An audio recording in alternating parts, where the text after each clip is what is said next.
Welcome back to Trader Sage. We're going to review price action on the ES and the NQ continuous charts. We have the 4-hour and 4-hour NQ, 4-hour ES charts. We're going to use predominantly ICT concepts.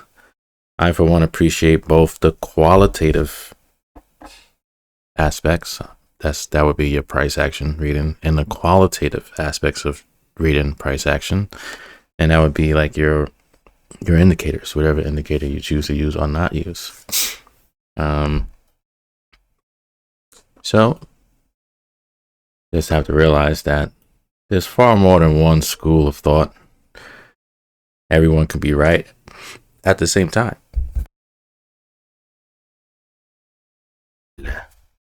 Everyone can be right at the same time. I want to encourage everyone to work towards your strengths, and not to identify your weaknesses, right? Work towards your strengths, identify your weaknesses, and kind of go from there. This line I drew here is just to signify that there is a S&T divergence. You can do that or whatever you like. I'll do this and then just put SMT divergence with the NQ. Now you can use the YM as well. You can do a lot of things, but keep things simple and light. If you see it, if it's part of your trade setup, your trade strategy,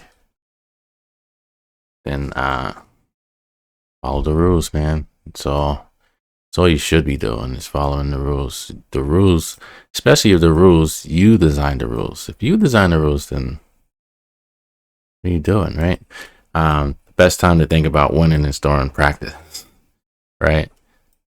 When you live, you're no longer thinking, you're just executing based off of what you practice. So you don't think about winning, right? As a default, as a incentive for you following the process, following your rules. That's the P&L. That's the reward, right? So you have to earn, the same as you do at your job, whatever you do for a living. Whatever you do, you had to earn it. Rather it came easy or came with a little bit of hardship or difficulty or ups and downs, right? Same thing here. You got to earn it. Like some of us get in, we gamble, all right? You ain't earn it. It's easy. It's light. Trading, it's a process. It's like compounding processes on top of each other. Like not convoluted, not being extra, but being efficient, right? Putting things together, things that are disjointed, you putting them together to make them unified or function together. So we have this SMT divergence. NQ failed to make a higher high. ES made the higher high, aka ran stops here. So we have a failure swing and then get above here. When you wanted to squint your eyes, you can see an imbalance here. You don't have to squint your eyes, but this is what I do, right? So we have an imbalance here, right? We have one here. Obviously, you have one here as well. You have one small one here. And I'm saying all of this because it's whatever you see consistently. You may have to squint your eyes to see this here. But the moment I see price up here and broke above here, I'm looking at swing highs, right? Those are significant. But in terms of key support and resistance, me personally, I don't look for order blocks. I mean, I look for them, but I don't look for them. That's like, oh, that may be an order block. But one thing I can see for sure is a fair value gap, especially a validated fair value gap, aka the inverted fair value gap. One thing I can see for sure are the highs and the lows. I can see price running above levels. I can see levels being retested. And for me, these inefficiencies, even volume imbalances, fair value gaps, these types of gaps, right? These liquidity voids. Those are magnets to me. Those are where the key support and resistance are, like especially the fair value gaps and loosely the volume imbalances, right? So let's say I just highlighted that, right? And why did I highlight this one? I mean, is it like the only one that's there? But also, I highlighted that one because you can see, so fair value gap, three bar pattern, right? You see like here, this candle here, you had to create a high. To the left of it, we have a body of a candle and we have a wick. So, and to the right of it, we have a body of a candle and a wick. So it's balanced here. That's the point. Here is an imbalance because you don't have price like another bar or a wick balancing out this gap. So if you had this candle up here, opening up here and dropping down here and then pulling back up, this wouldn't be a gap here, right? Same as here. This is not a gap. You don't see an inefficiency here. You can count the wick if you like, or the wick here. That's extra. You don't necessarily need that. But here you have, at this time, here was a bullish fair value gap. Internal range, take out external range here. External range. So you have internal range, external range, took that out. Came back down, internal range, took out that high, external range, pull back down. This is an immediate rebalancing of a price range here. So we had this bar closing here, which left a tiny little gap. Then we have this opening here, dropping down, rebalancing that, pulling back up here, closing, showing a willingness to go higher. And because of this immediate rebalancing, we can kind of expect some degree of continuation here, right? So here we have an inside bar, outside bar. This is suspect, right? You say, okay, this was bullish. This other bar came, ran the high, ran the low. We have a retracement inside of this bar. I'm actually talking about stuff I didn't plan on talking about, but I just want to highlight price action over here. But anyway, let's stay focused, right? Make the video as short as possible. We're already in for about 8 minutes now. Time and price. You ever listen to me trade? I consistently document what time it is because we should be expecting certain things to happen at certain times. Even if they don't, you still got, oh, this happened. How come that didn't happen, right? The macro. Last 10 minutes, first 10 minutes of every hour, right? And it's like to catch the people that are, it's like a counter trend trade for the most part, from my observation, during the time frames that I'm looking at, Usually like, oh, price is bullish, but this macro is gonna like do something stupid, you know what I mean? Do something like right? But same time you're looking at it, you're not like, oh, it should do a counter trend move here. You don't care. Hold on a second. All right. As you know, I don't edit, so I just paused that. I told you guys, hold on, like you guys can hear everything that was going on. Anyway, here you go. Here's your SMT divergence. At MES made a higher high. I went back here just to highlight that, hey, where is the high time frame levels here? Right? Where's the higher time frame drawing liquidity here? Because you can kind of see this, like here, you see, oh, it ran high, pull back, violated this bullish fair value gap or this inefficiency here, pull back into this inefficiency, then went up, or it retested this level here. You know what I mean? Like it tested this level, or, right, you see how low it went, you can say, oh, it's still drawing from here, from this void here. Who knows, right? It's all about how you're going to be consistent. So it doesn't matter like what I see necessarily is what you see. And if you could be consistent in your explanations of what you see and have some degree of reliability and comfort in what you are doing, then that's how you identify your edge. So here, why I chose this fair value gap as opposed to, oh, it's a failure swing. Price didn't run this high. It ran these relative equal highs. Okay, you can do that. You can do that. You can do that. You can also highlight this bearish fair value gap or this bearish imbalance, the SIBI here. And that would be the high approximately. And you can see how that too is violated. And let's pull that out. Right, so that was a bearish fair value gap here. It was violated here, retested here, so it was bearish here, became an inverted fair value gap, pull back here, have a small little bullish bearish fair value gap here.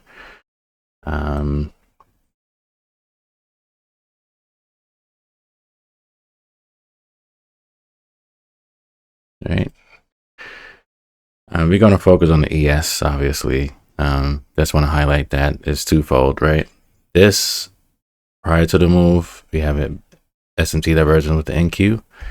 And at the end of the day, had another divergence here with the NQ as well. ES made a higher high. The NQ ran stops, made a lower low. Made a lower low. So this can give you conviction.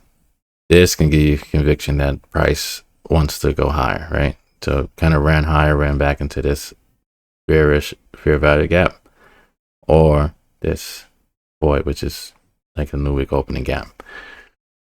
Again, it's all about consistency. So we have the NQ failing to make a higher high, and we have the ES failing to make a lower low here. So we also have relative highs up here now, but that's beside the point. You want to see, we also in like a nice little discount. We also didn't correct this yet as well. We didn't correct that yet. So that's this still down there. And all right, so this is what I have for that. All right, so I'm going to pull this down here. And in lieu of looking at this, like, hey, you probably wouldn't have caught that. So you just, I don't know if that's part of your thing. I'm just gonna say, like, I like divergences, but when you are, it's important to do the same thing over and over and over and over and over, right? If that's not your normal practice, then leave it off. And it's actually not all the time. It's not part of my normal practice. And this is why I'm saying what I'm saying. It's like, anyway, this fair value gap is imbalance here. You can see it was used as support, ran through, came back, support, took out the high, came back down, came back in, So see the magnet, see the key support and resistance. Support and resistance is not like a line, it's more like a zone. And I think this is why I appreciate fair value gaps, because it is like a zone as opposed to just a high and a low. Midpoint, still got quarters, into thirds. You have thirds as well, right? So anyway, boom, boom, boom. You have it violated here. This bullish fair value gap, 4-hour fair value gap on the continuous chart turns into an inverted fair value gap. You can see it held price down. You also see this one held price down. You want to keep going, you can keep going. Have this inverted fair value gap here, so that can be significant to you too, because that was support, violated, resistance, drop. Then you have, all right, let's just draw it out. It's one thing to talk about it, it's another thing to do it, right? So there's that. And honestly, I wouldn't have all these boxes on the chart. Trading wise, I would actually keep trading wise, this is how I would trade right here. And then orange, This would be red and red, and this would be.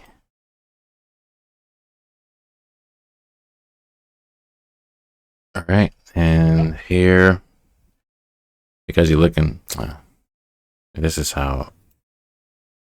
What are you doing? This is how I would do it. And either have a 4 hour and a 15-minute up at the same time. Honestly, I'll have a 5-minute chart up. Skip the 1 hour, probably skip the 15-minute, even though this is clean too, right? 4 hour PD arrays. You just want to treat the 4 hour like, you can see the whole setup is here. Failure swing, we have the SMT divergence, and Q ran the stop. So we stops, so you want to treat that like SMT divergence, obviously. And you want to treat it like a turtle soup, right? Small money reversal here. It's already happened. Market structure shift, traded it here. Retracement into this tiny fair value gap. So on this time frame, you'll start looking for your shorts right in this area here.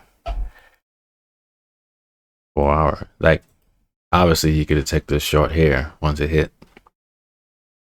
If you want to take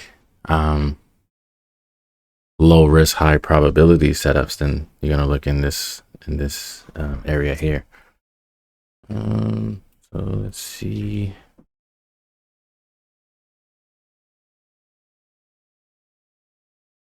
All right, so this is how I would have my chart if I was trading. I'll drag that over there so I can have more candles over here.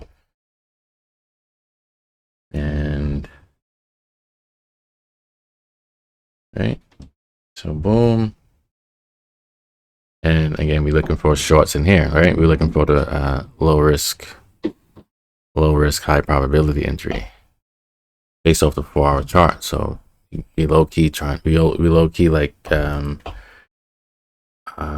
because of the time frame that we identified to trade on, we can do it intraday, and we could also swing trade it, right? If that's your thing, because the 4 hour chart in general, you can actually hold the trades 1 to 2 to 3 days, 1 to 3 days, really like 1 to 2 days. But if it's momentum, because like I didn't go to the daily or the weekly, you can literally get caught up in this same setup on a higher time frame, aka is a higher time frame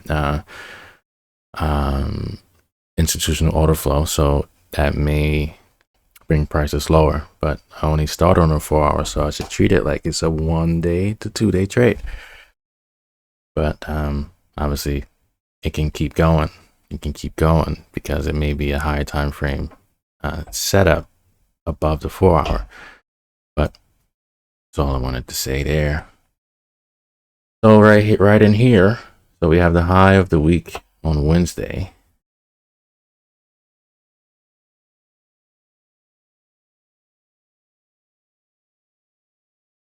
I'm gonna take this back off. Let me see, can I take these lines off now? I think so. Yeah.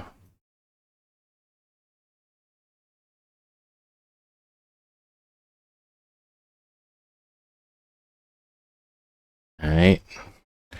All right. So the white, I know I didn't explain this. This is kind of, I don't even highlight the London and Asia session necessarily. These blue lines is the Asia session, low, midpoint, high, as I define it. Because the way I do it, it also incorporates the new day opening gap. So, and I allow it to be drawn throughout the trading day. And I also feel like because it's a new day opening gap in there, these Asia session ranges are also key support and resistance, right? Accumulation zones. And I've spoken that before, but I got better at it. One thing is the market maker buy and sell models is literally trading accumulation, manipulation, distribution, and you can see in some instances that the accumulation zone is where you're looking for a retest, aka resistance, right? I'm thinking in terms of shorts, right? Looking for so even here, right?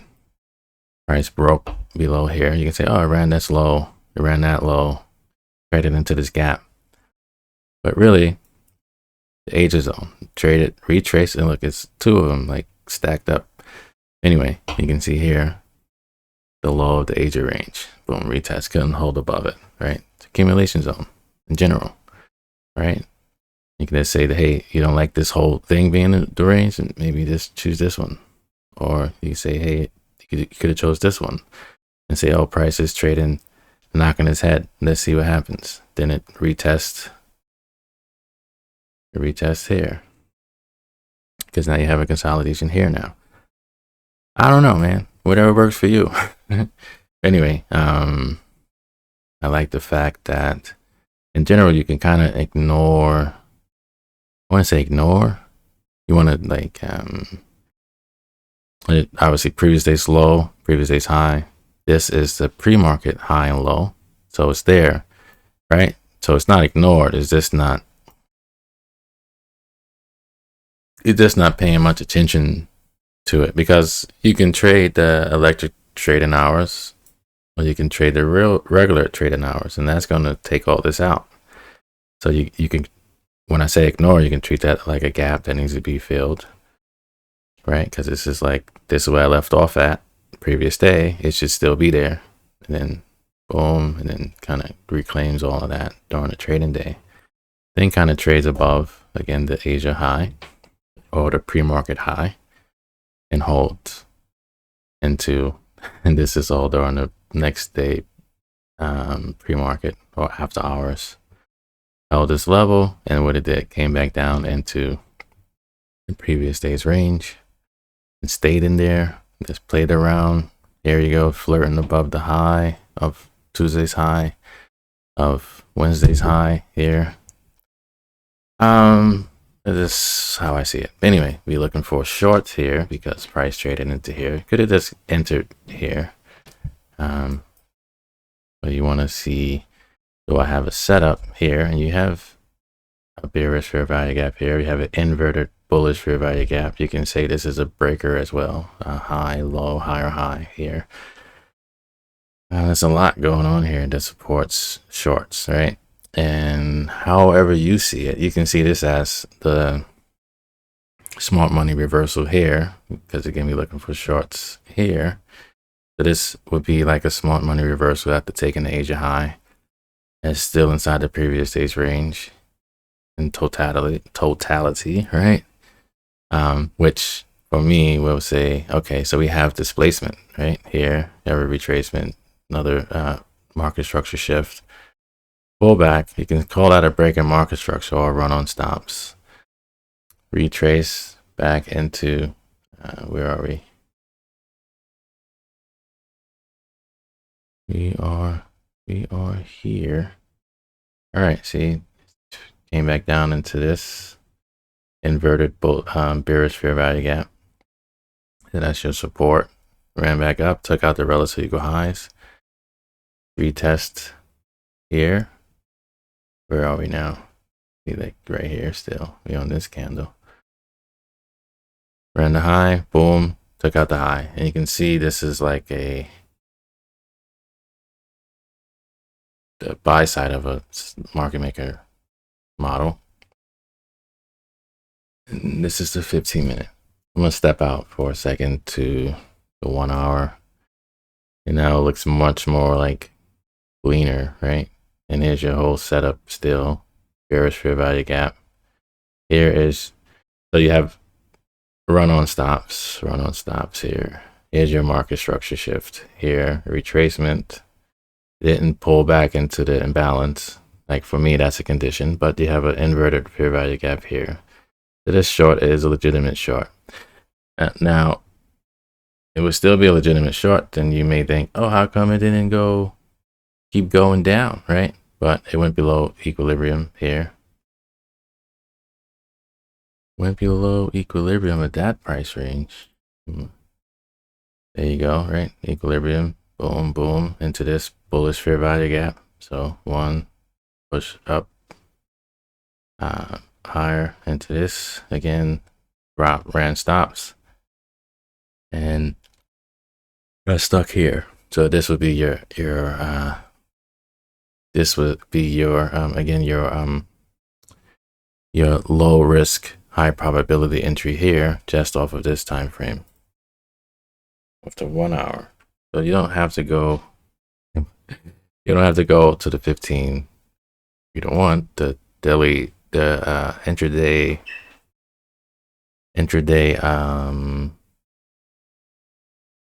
high time frame. The intraday high time frame is technically the 1 hour chart or the 30-minute, right? I don't really work off the 1 minute. How I was trained is off the 1 hour, 15-minute 5, right? But then same trainer, ICT, kind of encourage the use of the 4-hour chart. And so I use the 4-hour chart because the 4-hour chart I can see internal range, external range better. Internal range, external range better than if I see it here. It also implies that for me, how I see it, the higher the time frame means the higher I get to hold the trade potentially, right? If I identify the trade setup on the 4-hour, that means I get to hold the trade based off the 4-hour. Especially if this is the entire model right here, because sometimes you don't see this here. You just see the run on stops, and this all can be consolidation here, which means that the setup would be spotting this here would be a 1-hour setup, and it's all good. You can stay here. Then you can mitigate the risk by going to a lower time frame. Anyway, I'm like, it's been a long time, but I'm not gonna hold y'all like all day talking to you. So you can choose here. Technically, you can choose here. You can choose the bodies. Choose here because this is the most dynamic price action to the downside. Have 2 run on stops. Retracement could have ended here. This is why also like risk management is important, because yeah, you can enter here. Yeah, it's a bearish fair value gap. Yeah, you probably like thought it was going to hit the bottom or consequently cross-running drop. You see the body's respecting it. The wicks are doing the damage. Either way, your stop loss would be up here or above this this imbalance here, right? But you have to stomach the drawdown. You risk your entire account, especially in futures. You risk like too much, and then you get stopped out just because of your drawdown or your daily loss limit because you was in drawdown, and like then the trade just bleeds. Like I like taking shorts. It's like blood in the water. You just miss out on all of this, right? Because of this little retracement. Because your stop loss should be here, and then if you didn't take this as a, let's go back to the 15-minute. It's the same thing either way, but it's all about consistency, right? The same thing, same optimal trade entry setup here, like we had there.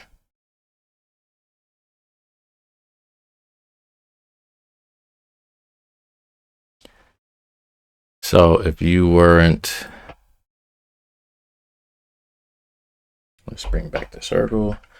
It's like we just scribbling on the board like little kids, right? So yeah, optimal trade entry, and this is what has helped me, right? Because I started off as an OTE trader, right? First sign of profitability was as an OTE trader, and then I got into the mode of, hey, let me combine different methods, and it can't be this easy, so let me add this and add that. But anyway, it's like worked in my favor over time. So you do optimal trade entry long here. Your stop will go here or here, right? Here would be this is an optimal trade entry short. Still your stop is up here. But now you may see it as a different model, a market maker. Because some people would see this as some people, again, we kind of identify this on this time frame as the smart money reversal. But also you can do the smart money reversal here as it ran stops. You're going to still look for a break in market structure or market structure shift. Here we have it here. You have the imbalance. We have the retracement here into this imbalance. So you short right here, 3:15 in the morning, or here. and it's still holding this higher time frame level. And all you can say is retesting it. And then we get the drop. Just as fast as this went up, this essentially came down just as fast. Ran the low into this imbalance, traded back up, and then break above the 4-hour level, which also implies and let's just draw this, right? Also held below 50% of this 15-minute level. All right, so that would be your turtle soup here if you're using this model. Turtle soup, and then your stop would go like above here, a couple of ticks above here or something. So having the ideal of, or the knowledge that, oh, your turtle soup is rating external range liquidity. Okay, now what range did it break into? It didn't just break this high, it broke inside of this range. That's why it's external range. So you got to go, okay, where is the, if it stays above here, where's the next potential draw? Where's the next potential key support and resistance level? And on top of that, you have to, or you don't have to, but you should consider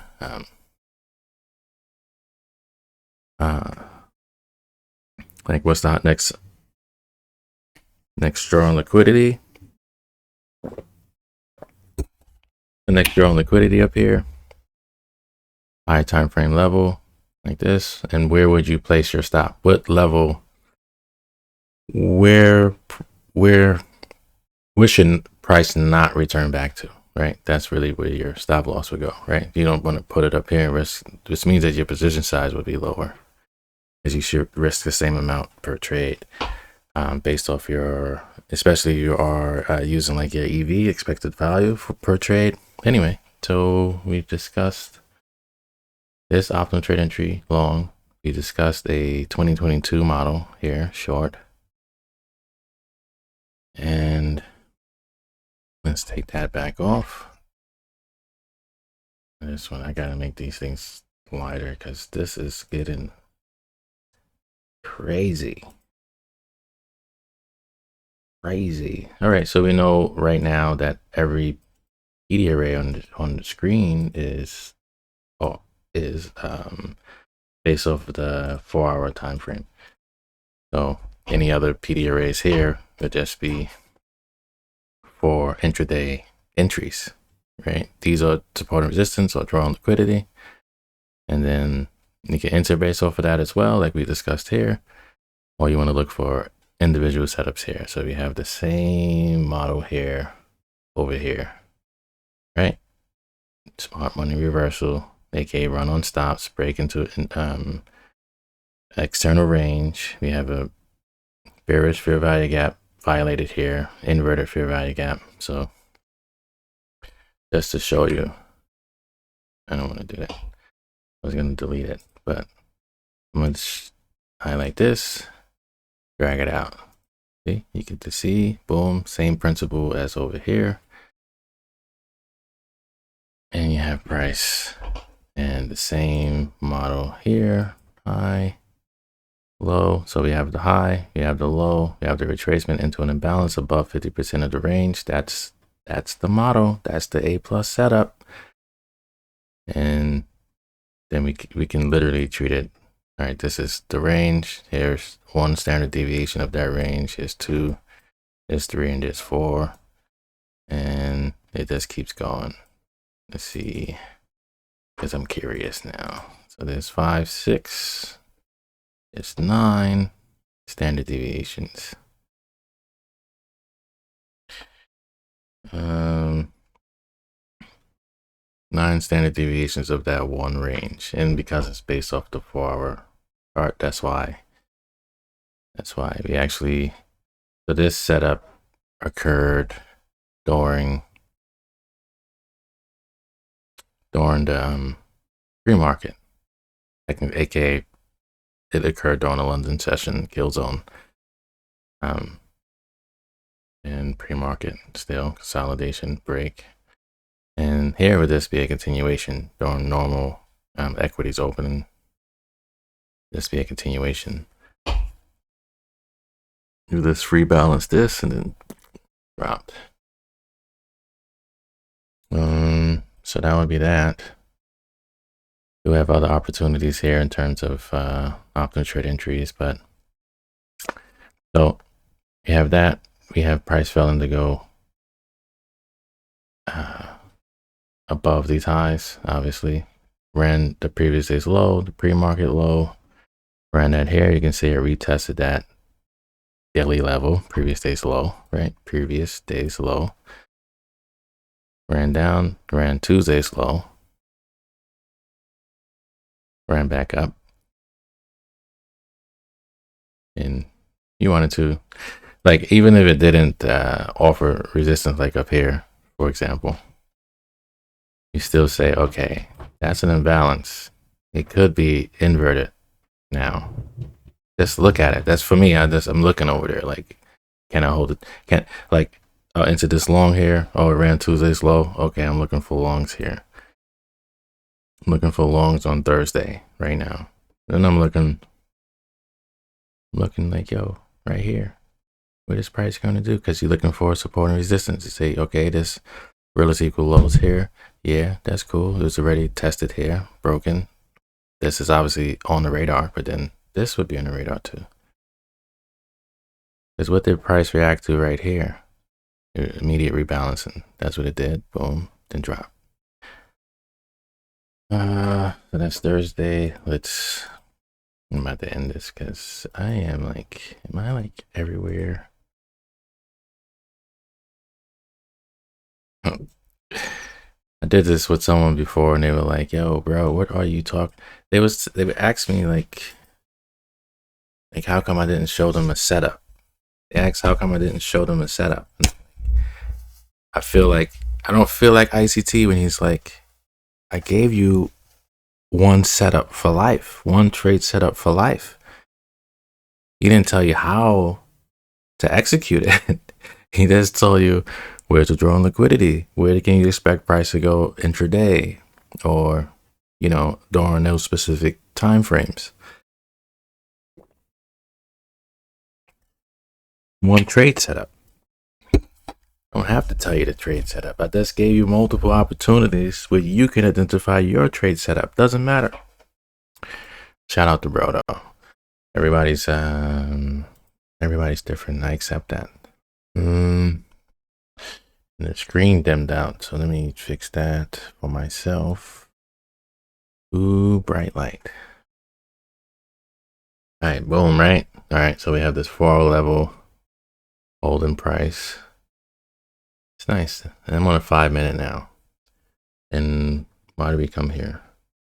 We came here because we were looking for longs at the open.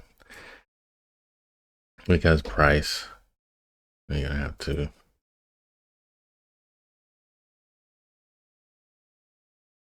based off what we were saying, just the range, we're gonna have to have this swing low highlighted here. Now it makes sense, right? And so we have to run below that. That's this here. Let's make this smaller. And how that 2022 model goes, right? Traded into this bearish fair value gap, pull back and held here. May not want to take this little scalp. May not even consider it being a scalp. Anyway.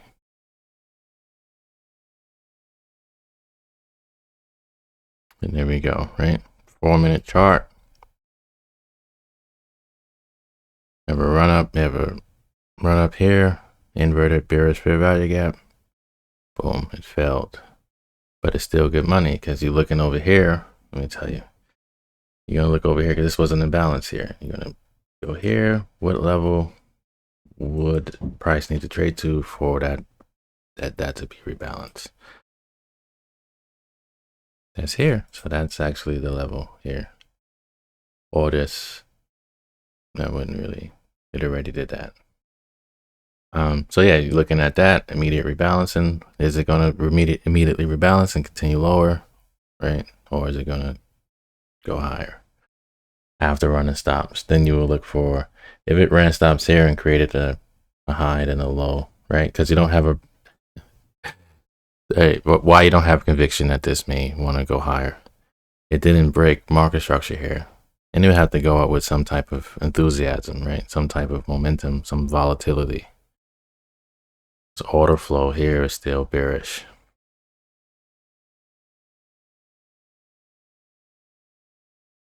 So yeah, so that's one trade. Legitimate trade. And let's say you skip like me, I would go 5 minutes and just jump to the one, right? Like I really wouldn't walk down like that. Yeah, no, it's a faster way to get there. I could have just did the replay and just dragged it, but no. Don't want it. Don't tell me what to do. All right, so boom, right? Here you go. Just the model run on high time frame level. Boom, boom. Here's your market structure shift here. Actually, this high market structure shift, retracement. And that would be a retracement into an order block, because anything else would be like fishing. This freaking volume imbalance. Okay, great. But I'll do this order block here. Boom. And then it took out that high on a 1 minute, which is rebalancing that price range. And here you would have to, this would be a smart money reversal. But it also broke external range. So you gotta go sit here, probably here, right?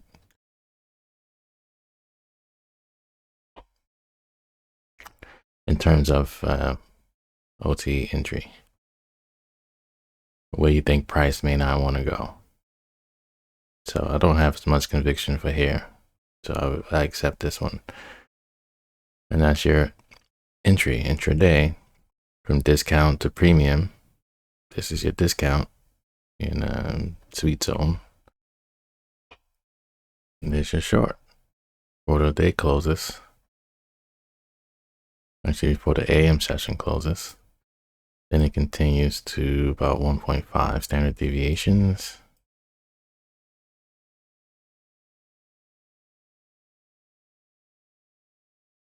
And you get about 3.5 standard deviations.